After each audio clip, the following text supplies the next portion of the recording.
Let me show you how it's done. Welcome. You are listening to The Drop, podcast on business, tech, and influence. I am one half of The Drop, Tam Danier, head of strategy. I lead insights and product. I focus on tech, in particular, solutions that solve real-world problems. And I'm here with... My name is B. Pagels Minor. My pronouns are they, them, theirs. I have been a product manager for over a decade at some of the world's most well-respected companies like Sprout Social, Apple, and Netflix. I've led teams that built important parts of the App Store, launched games at Netflix, built listening at Sprout Social. All in all, my DNA is fully being a product manager. Folks, welcome back to the podcast. This week we get to talk about something I really like to talk about, and it's something Sam and I bring up all the time. It's one of the questions we ask, which is, why does something fail? And you can think about it a lot of different ways.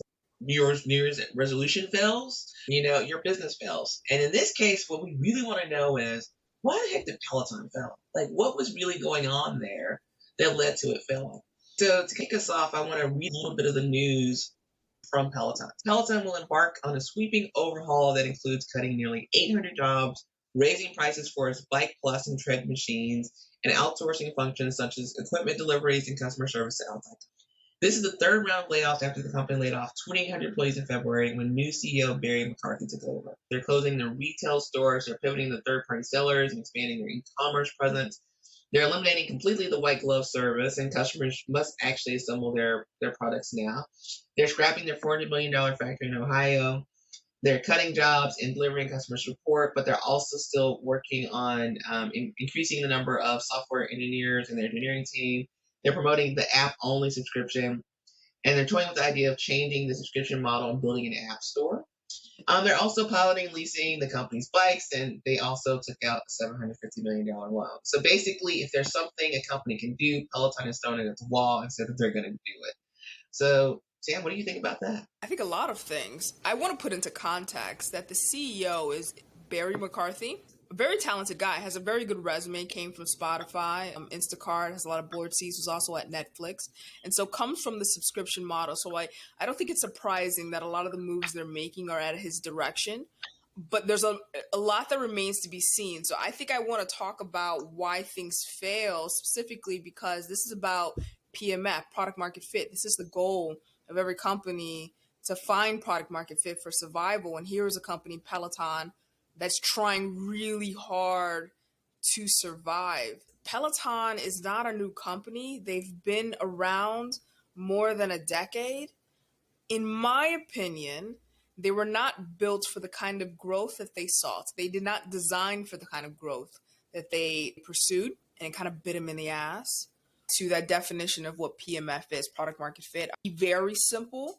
I've seen on the internet like all of these really convoluted definitions by very smart people, but sometimes smart people have a really hard time explaining things very simply.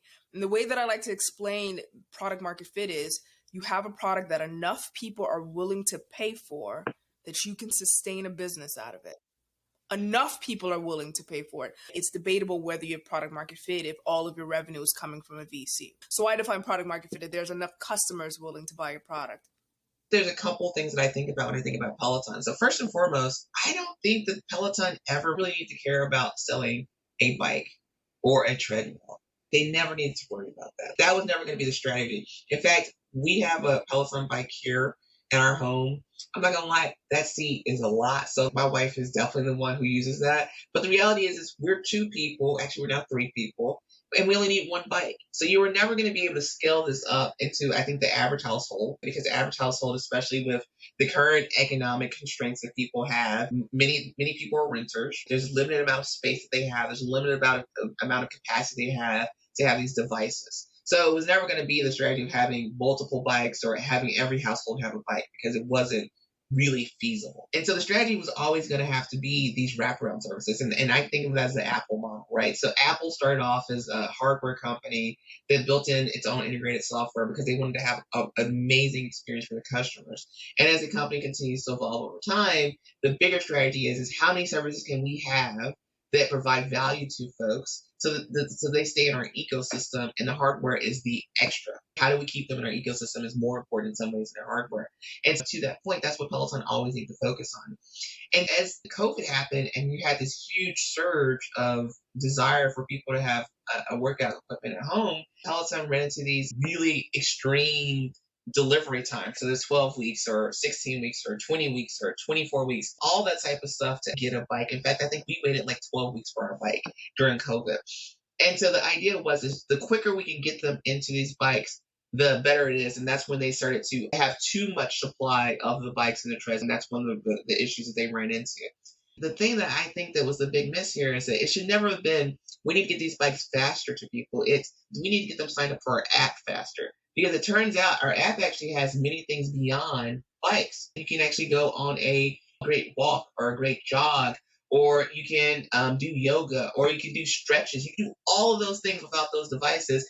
And by the way, we're going to charge you $35.99 for that. And that's really where the value add is. The first thing was assuming that people needed the physical object faster, when in reality is that they needed the experience of being physically fit faster. So it's like focusing on the wrong piece of that puzzle, I think is like the first thing I automatically think of.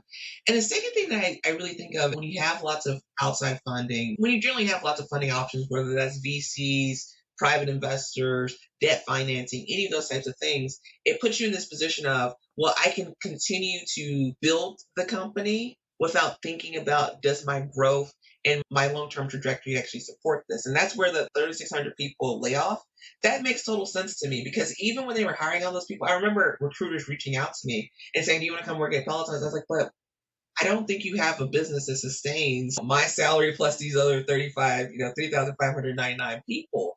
And it's just being practical. Who are you going to sell? Why do you need a huge sales team? Even from a customer service perspective, if you continue to work on your product and build a product that actually meets your customers' needs, you don't actually need huge infrastructures for customer service. You don't need all these excess things, because you create systems that can deal with the growth in a logical and more efficient manner over time, versus trying to fill these seats and solve problems that can be solved through logic. It just starts off with, they were chasing the wrong thing. They were just truly chasing the wrong thing. And then the world kept caught up with it. Oftentimes, the economy, it lags behind, but it always catches up. And that's the thing that every company should be thinking about. What do you think? I think that that's probably the takeaway for this podcast. The reason why Peloton was too big for its britches is, I think, is they were chasing the wrong thing. I look at Peloton, and when I try to break it down and analyze it as a strategist, I try to say, when you strip away all of its activities and bring it down to its bare bones and its competencies, what do you really have? What is Peloton really? And my conclusion is, you're a content company. And you spend all your energy trying to be a product company, a physical product company, and that is not what you are. In design thinking, there is this very familiar term of the DVF model: desirability, viability, feasibility.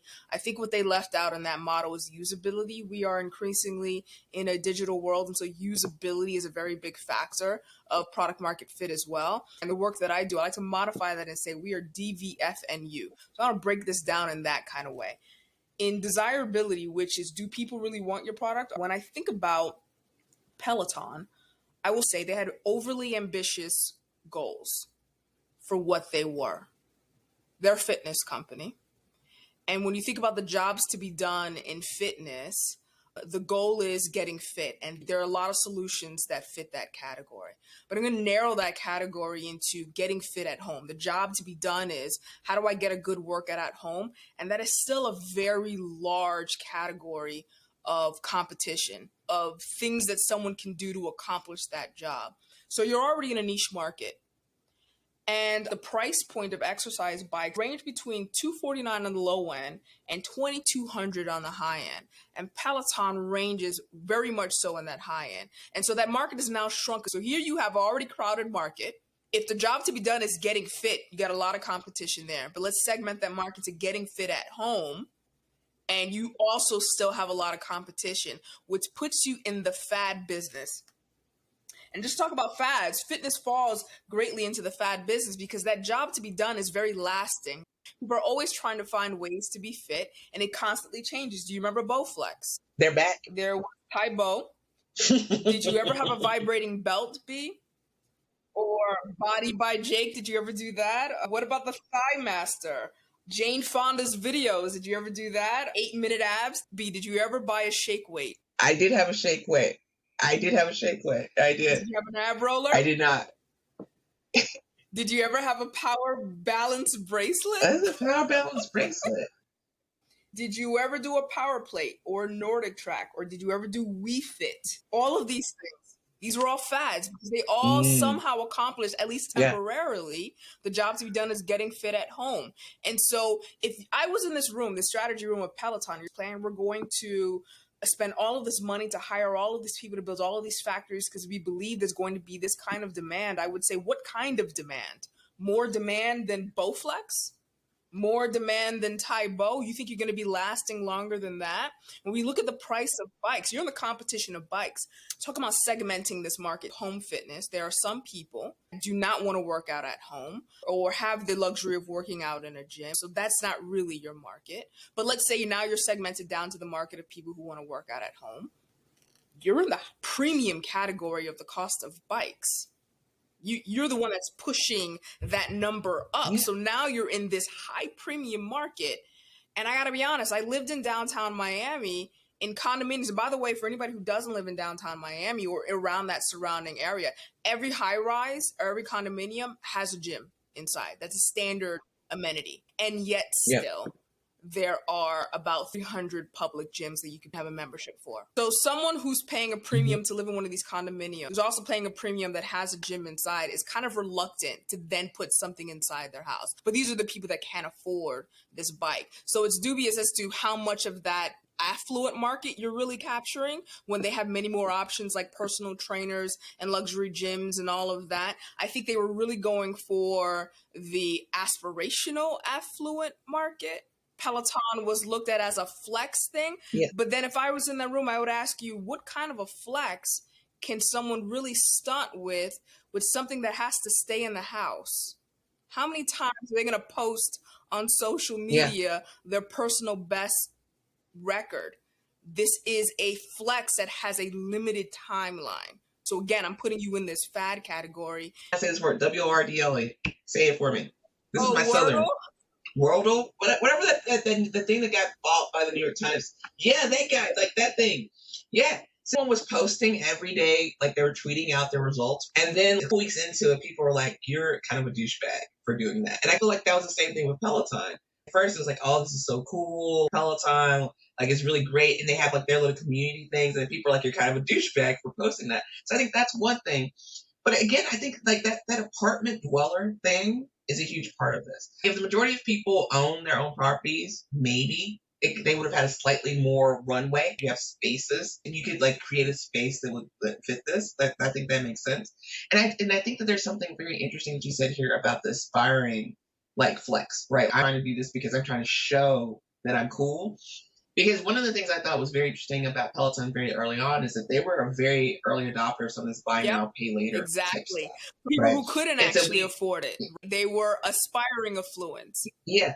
I think buy now, pay later, people have kind of woken up. This is another way that if you don't have money, it's another way to find yourself in more debt. And so that whole entire industry is kind of suffering too. That's part of it. You know, this lux thing that feels luxurious would be less likely to be purchased. But I believe that even if we weren't in this particular situation right now, it just became a situation where it's like, well, what value are you creating? You have to continue to create value. At first, I know lots of people were signing up to take the classes because they really love the instructors still have huge followings. There's still people who are very much respected and loved, and they've gone on to do other really cool stuff too. I have never, when I've been on my Peloton, taken a live class. Primarily because I don't like the idea of someone watching me and then saying, "Hey, B, you can go harder," or you can like whatever. And so again, it goes to this idea of, you know, what problem are you actually trying to solve for the majority of your customers? Everyone has a New Year's resolution usually that sometimes aligns with, I'm going to level up in my career. I'm going to be a better parent, spouse, blah, blah, blah, blah. And I'm going to get more fit this year. Right. And by March or April, that's gone. Whenever you're trying to create a product, whether it's a business product like an enterprise-facing product, or if it's like a direct-to-consumer product, you're trying to trigger people's dopamine. Like you're trying to trigger those like hormones in their head that goes, this helped me. This felt good. This is making me feel some kind of way. And the thing about the machine actually is that when you don't use it, you actually get to look at it, especially because again, we're talking about these small spaces because it's not like a lot of people who have mansions. You're looking at this thing and you actually feel guilty. You're like, I actually am mad. I'm actually Why? getting pissed because I Why? spent $2,000 on this bike Yeah. and I'm It's not the using it. accountability. That's right. Yeah. So not only are you looking at the bike and you're going, oh, I'm not using it, you're also like, well, now I'm also paying this monthly fee for this app, and I'm Yep. also not using that app. Using it. Right. And so now I'm just going to go ahead and cancel everything. And remember, to me, and I think that you agree, the entire strategy had to be the subscription. I think desirability was way off, way overzealous on the desirability. We're talking about a fad of a company. Not that Peloton shouldn't exist, but hey, let's put some guardrails around it. I don't think the desirability is there. You haven't proven that you're not a fad yet. The other part of that is the feasibility. Because of this push to be big and bad so quickly, they missed out on feasibility. Can you deliver this properly? Number one, delivery problems, supply chain problems, quality problems. They had to do a recall, which was extremely expensive. Their supply Which, by the chain. way, so one thing about that recall, how do you think about risk beforehand? Because I don't think that most, even myself as someone who has a young child, even if I was someone who did risk analysis, I'm not sure I would have considered that. And so that's one thing I do give them a little bit of a, like, okay, I give you a little bit of leeway. That I think is like a little bit of a strange thing. Fair enough, but still, there were quality issues in the bike that were beyond this recall. They couldn't deliver the services. Obviously, the supply chain issues, they couldn't get that together. The supply chain issues were so bad that they had to spend $100 million to expedite them there. And then they blew, $420 million to acquire Precor. Yeah. Another exercise firm to gain their capacity in manufacturing these bikes. Again, double downing on this theory that they were going to be desirable in perpetuity when there wasn't real evidence there. This was not a product that people, this was a $2,200 product. I want to put that in context. So you're talking about that one of their strategies is raising the prices. This was a $2,200 product when there were several other competitors in the market, all the way down to the $249 price point. This is not a product that people turn over. This is not an iPhone that people turn over every 2 years. This is not one of those kinds of products. And so I say, now let's get into viability. What was your true business model? How many of these did you think you were going to sell? What was the penetration rate that you thought you were going to get? And what was the reoccurring revenue that you thought you were going to get that would justify this valuation or these expenditures, this CapEx that you were doing? Kind of bizarre. Yeah. This is what was odd about the business model, is that they were selling these bikes, this hardcore product, $2,200 a pop, which has a limited market. You have to have the space to do it. You have to have the time to do it. You have to have the willingness. You have all of these kinds of segments, slice of the market that you have to penetrate. And then your subscription is tied to the ownership of that bike. You should have bought in Barry McCarthy very early to know that the only viability in your business is in the subscription. And therefore, you should have led with subscription from the beginning. It should have always been anybody can subscribe. But if you did that, then that would have been a bet against your bike. And that's probably why they didn't do it. Someone was in a room and said, if we open the subscription to anybody, nobody would buy the bike, the company's core purpose, which is everybody's going to own a bike. That was their ambitious goal, overly ambitious in my opinion. To have a goal like that, everyone will one day have a bike in their house. Who do you think you are? The median household for the United States is like $50,000, around $50,000. Asking someone to take something like 5% of annual budget and putting it on a bike didn't really make sense. So I think start off there. It didn't make sense. And one thing that you didn't mention, we were talking about all the cuts that are happening. One of the things I thought that was best about Peloton is that I didn't have to think about it. Once I ordered it, all I had to do is schedule my date, and then a big burly human, I said human because big burly people come in all sizes, shapes, colors, and genders. A big burly person was going to bring this to my house, set it up. I didn't have to think about it. It was not like IKEA, which gives me headaches just thinking about going to IKEA. It was just going to be perfect, and I did not have to think about it. And now they're taking the one value add that they had versus every other product that I have looked at. Going back to desirability, you got to have that insight. What makes us desirable is a question that needs to be asked and answered. Desirability was waning. You overextended yourself because of the surge due to the pandemic, and you modeled out a revenue flow in perpetuity. And you came crashing down. Feasibility, you couldn't meet on your promise, supply chain issues, quality issues. Reports were coming out that they were hiding rust or just pure quality issues on the bike. Here's the tough thing about living in a digital age, that everybody has access to digital. So everybody's opinion is immediately on the internet. And all you have to do is do a search on YouTube about Peloton reviews, and people are going to be glad to show you and tell you all the reasons why you shouldn't buy a Peloton. And one of the things I always say, I think I said it a couple times on this podcast, but it bears saying again, because I think it's appropriate. Anytime you're introducing something to the world, introducing a new product, a new service, you're asking people to do one of two things: switch from something or make space in addition to.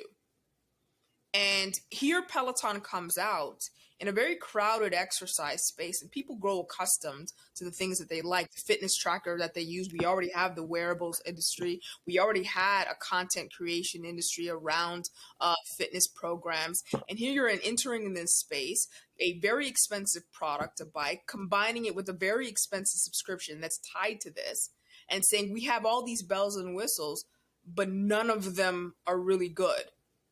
The reviews on your fitness tracker are not good. People would rather use theirs. So you're not really replacing anything. So this is all expensive just to say this is in addition to everything else you're doing. That changes the value proposition, the desirability. Is someone really going to spend $2,200 plus $40 a month for something that they're only going to use in addition to everything else that they're doing? It's a hard thing to sell. I will say that the only thing apparently they did is people did really love the content. And that brings me back to the top. When you strip away everything and see what are you actually good at, it's creating content. Well, content, and also I think some of their workout partnerships are great. Like their clothes fit very well. They hold up pretty well too. So those would be my two things that Peloton's great at. One of their future products that I think that they think that they're going to build out, I can't remember the name of it, but it's essentially the Microsoft Connect from the old Xbox that's just going to look at you and let you know whether you did the exercise right. This is a very important thing. Once you realize that you failed, you need to pivot. There's no question about that. But when you pivot, it's not pivot and go to a whole new product and hope that that product bails you out. It's what you just said, which is if you strip down everything, what was our best value? Our best value is that we have the best instructors in the game. And these instructors have huge communities. People follow these folks. And I don't think having a Microsoft Connect type device, and having that stare at me and say that whether I hit things in the right, like the right angle or if it's a full rep, I don't think that's the strategy, especially since there's like already like Tonal and Mirror and all those places that do that.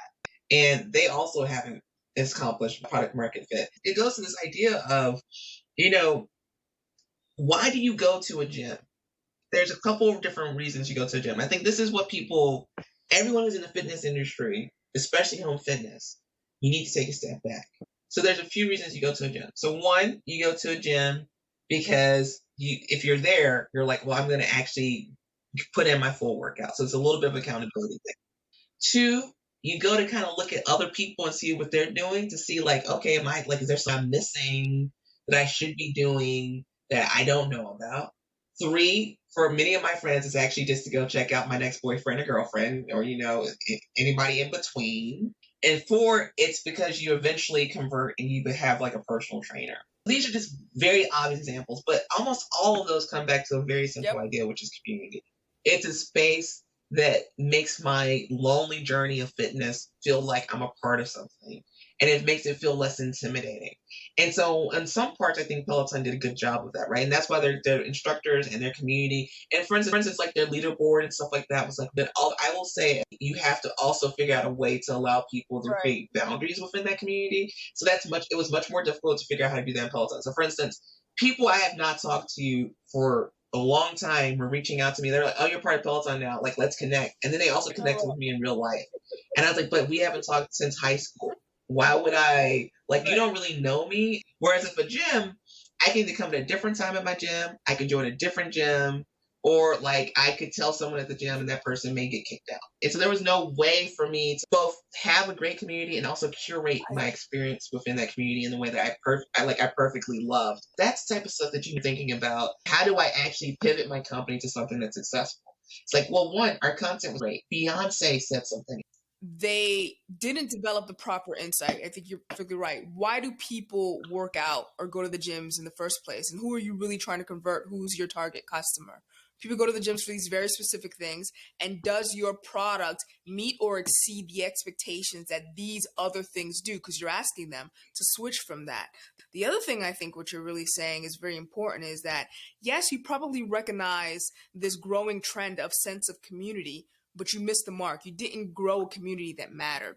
People choose their gyms for a certain reason. They go to CrossFitness, Barry's Boot Camp, Equinox, whatever these things are for a certain reason. It's the community that they want. Here in the Peloton community, it's a hashbag of whoever just wanted to be there. It's not necessarily a community that you choose. You just didn't meet the mark in that way. And that's why the desirability waned. Peloton is one of those products that if it's accessible, then I want it. If it's not, I'm going to look the other way. And it's one of those products that you have to ask in that room. If people have the opportunity to look away, if you F up on something and people have the opportunity to look the other way, will they ever look back? Are you so good that they will ever look back? And there's not a lot of companies that can have a gaffe in their customer relationship and come back from that. Let's talk about predictions. Let's get to the juice of that.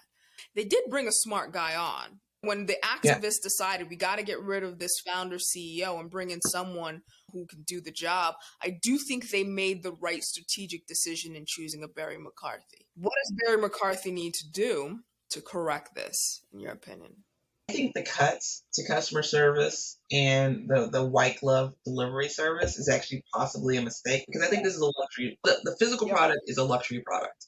And for that type of price, you need to continue to maintain a luxury experience. And I will say personally, when I've had to reach out to customer service, how excellent they are at their customer service is one of the reasons that even though I'm not using it, my wife mostly uses it, I'm cool if us continue to pay for that subscription, because I'm like, oh, well, the experience was really nice, so this seems like an okay type of thing. It's actually a mistake to think that that's the problem. It goes back to the actual hardware sales will be a very small percentage of what the actual business should be. I think they should lean into more of the different types of content. Like, the content cycle is not just, are we doing biking, right? Like, if you want to go off-road biking, here's the best one. And then maybe you have a partnership with a bike company. And then you have like these strategic partners to pair your piece of content with other people's hardware. It makes a lot of sense. One of their big expenses is actually licensing out the music they use in these services. And I'm like, that makes more sense to me to potentially part, like Snoop Dogg just bought Death Row, right? Maybe you need to partner with a major studio and cut down on those types of expenses. You could actually probably create something that feels very bespoke to your product. I mean, maybe you become the first tech company, physical product company that has a #1 album on Billboard. I don't know. But that makes more sense to me than cutting some of the other things they've talked about. If they are going to continue down this path of producing hardware, tying back to the news that they're raising the prices, but they're also changing the services around that. If this white glove service was your differentiator, changes to that service could change the desirability of the product. Would people still want to pay $2,200 knowing that they had to assemble the product themselves? The other sub question to that, to me, is will you have to change the manufacturing of that bike so that it is more accessible to a home user to be able to assemble, i.e. going back to how IKEA designs their products? What does that do to the quality of the product if you're designing it for home assembly and not expert assembly? I think that also changes the desirability. That would also have to change the price point. So that would have to happen, I believe, I'm just predicting, if those things are true, that you'd have to change the price point and bring it down to the equilibrium or the middle of where this is, which is somewhere around $700 for the bike, if you want to stay in that business. I also think that their play to do fashion is really a punt at Lululemon. And I think it's risky because Lululemon is a brand outside of a trend. or outside of an exercise fad. And Peloton is too closely linked to this bike thing. And unless you become cool again, nobody's going to be seen walking around in Peloton shirts. So I think that predictions. What's going to happen within 5 years to Peloton? They have a subscription service. They have products that people buy every day. That's the best case scenario, right? Is that you come out of this, you become the more luxe version of Nordic Track, and you are a product that people continue to have in their wheelhouse for their fitness journey. That's the best case scenario. And that only happens if the software gets better, the software continues to improve, and the software enables really robust communities. That's a thing that is very complicated, and I'm not sure that they actually have the type of talent that they'll need to do this. So I have a feeling that Peloton most likely will be acquired by some other larger player. It wouldn't surprise me if like an Apple acquires them, right? Because they can maintain building bikes for those types of prices and then having enough wraparound services that it could really be useful to them long term. But I think that an acquisition is probably in the future. I agree with the foregone conclusion. I don't know if I agree with the path to get there. I do think that that's part of Barry McCarthy's plan, is to figure out where he's got a lot of bets out there, it seems like he's doing, to figure out where the traction is. I do think that in the future, they will either disband from the hardware manufacturing, because when you really think about it, the quality of a Peloton, do they have the competency of those players that have that competency for years? The Precor, the Schwinns, the Nordic Track. Are you going to bring your price point down to meet the quality expectations of those that have been in the game for quite some time? Schwinn is a bike manufacturer. That's what they do. And they have bikes in the $499 range. You're better than Schwinn in making bikes? I think you have to answer that question for the market. If bike to bike you are not better than Schwinn, then your game here is in the content. And I fear that if you want to get into the content game, and that is the space that you are in, you are looking at Netflix type competition. This is a very saturated and shark infested water, and everybody is your competition because the barriers are very low. All this really takes is marketing dollars. And if TikTok decides to get into the fitness game, I think it's over for Peloton. I also think YouTube could be a powerful competitor. Maybe even Snapchat could be a powerful competitor to this space. To your point about record labels, maybe even Spotify can be. You see what I'm saying? It's just the competition is too much in this content creation space, and that's really what Peloton is. So I think they need to figure that out. I do agree with you that within 5 years, maybe his goal is to get to a position where he would be acquired. And an acquisition to me would look like potentially Amazon. They would fold this into Prime. Amazon would discount this bike down so low, you would get the content for free within Prime, or maybe an Apple and a Beats by Dre kind of acquisition. Let's fold this in. We're trying to own the fitness category. We've got OK Fitness. Peloton does have a better fitness program than Apple. Maybe they may say, let's buy that content, fold it into this. Our wearables are better. Let's link it better. There could be some synergies there.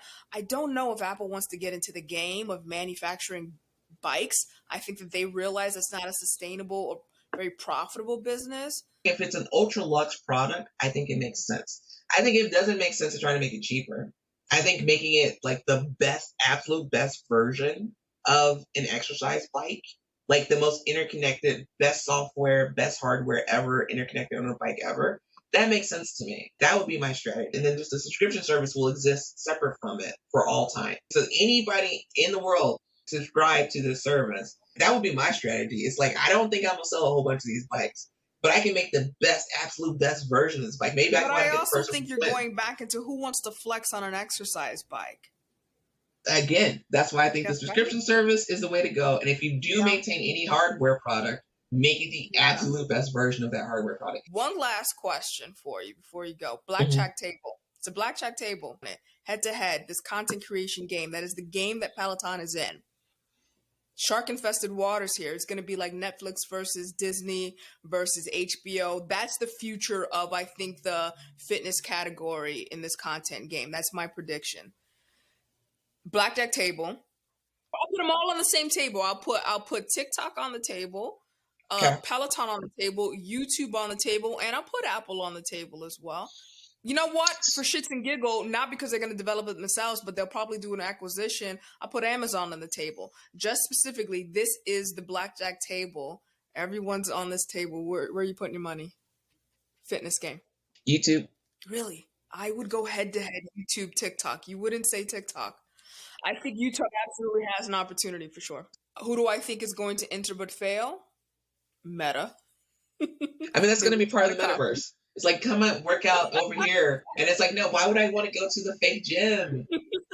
Oh my God, I ran into the wall. I can't put this thing on my head, Oculus. I ran into the wall. Oh my God, this is a real space I'm in, Zuck.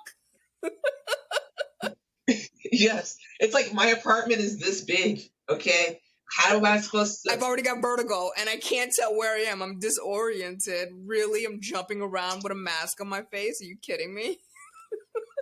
Yes. Again, it's like, if you can't get the innovation right, of course, we are far off from the dreams and hopes that some of these folks have. So, I will leave with this. I study specifically why companies fail so that when I see it again, I can call it out and say, this is about to happen. You're about to be Peloton, or you're about to be Quibi. I call it out exactly like that. Just quite bluntly, anytime you fail, it's because you made an assumption and you were wrong. You made an assumption about desirability. People wanted that. You were wrong. You made an assumption about feasibility. You can build that profitably. You were wrong. You made an assumption about viability. People were going to pay for that or pay that much for it. You were wrong. You were wrong somewhere along the way. I'm interested to see what Barry McCarthy does with this and holding you to this bet. 5 years, acquisition or fizzle out. Basically. More than 3,000 people don't have a job, and they're probably nervous and worried about how they're going to take care of their families. The news also does seem to suggest that there is a pivot to the tech side. If you're a product manager or software engineer, this does seem to suggest that they are pouring a lot of money into the strategy of subscription and creating a digital experience and an e-commerce experience. So you're likely to get a job on that side of things for a while. They did borrow $750 million. Mm-hmm. Yeah. But I would also caution you to be very mindful about the exit door. Yes. Because this is still an experiment at this stage. Wish them luck, but this is a very competitive space. To try to do hardware and content, these are two very cost-intensive businesses that are risky by themselves. So, in the end, try to be jazzercise? Jake? What was that guy? JT? What was the guy? Could be dance. Sean T. Oh my gosh, he's a TikTok star now. There you go. Thank you so much for listening to the Drops Podcast. We love having you. We love your feedback. Please do connect with us across social media. We are the Drops Podcast on Facebook, Twitter, and TikTok. And we also have a great email, thedropspodcast@gmail.com. You can send in any questions that you have, and we definitely would love to answer them on the podcast. Feel free to ask just about anything because we have experienced a ton of different things. Again, thank you so much for listening to the Drops Podcast.